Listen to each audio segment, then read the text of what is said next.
In this video, we're going to go through charging as a liquid. So this is kind of part 3 to this video series on doing a recovery, pulling a vacuum, and now we're going to get to the charging a system backup. So I still got my Type 2 system here, walk-in cooler, it's 404. Now what you'll notice on this video is now we have that solenoid put back on. So we're going to charge this. We want to charge it as a liquid into the high side. So I have both of these hand valves closed right now. I have this open, I have this mid-seated yet. I have my yellow hose hooked up to our recovery tank. And if we look at that recovery tank, I've switched the hose over to the liquid side. Now, red always was liquid, blue was vapor, now they're whatever. I don't know how they figure out which one's which now. So you have to read them. But if you look at that, that is the liquid side. So I have my yellow hose hooked up to that. So we can start by opening up our hand valve here. And we're just going to work backwards. I'm going to open that up. I'm going to open up my port here. And then we're going to go right back to our manifold set.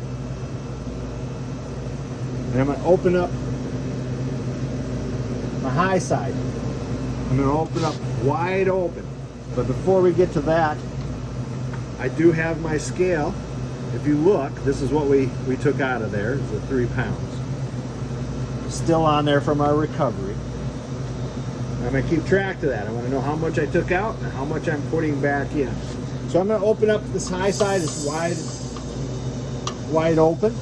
You can hear that refrigerant rushing into that system. If we look at our gauge on our scale, we can see that the weight is dropping. And I'm going to get as much liquid in there as I possibly can. So I'm going to add that in there. I'm going to let it suck in there until it doesn't go in anymore. And this is why we put on our solenoid. Because now I stop the flow here. It's not energized. If I had that magnet on there, my refrigerant, my liquid refrigerant could go all the way through the liquid line, come back on the suction line, and then our compressor is taking liquid. And hopefully at this point you know that compressors, they do not like liquid. So we're going to put as much liquid in there as we can into the receiver before we start this system up. Now you'll never get as much back in it as you took out. This is going to get to a point where, well, it just isn't going to go in anymore. When you start noticing that your scale isn't really changing, it's just kind of stuck there, then it's time to start that unit up, pull it in. Before we do that though, we're going to close that high side valve.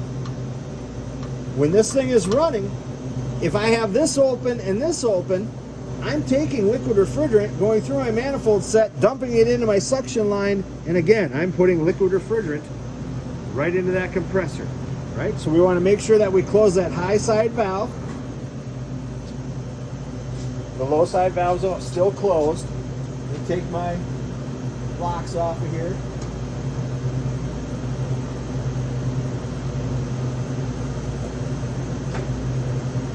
I'm going to turn that system on. And you're going to see that that pressure is going to start coming up until what happens?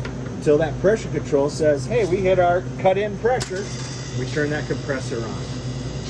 So what do we do next?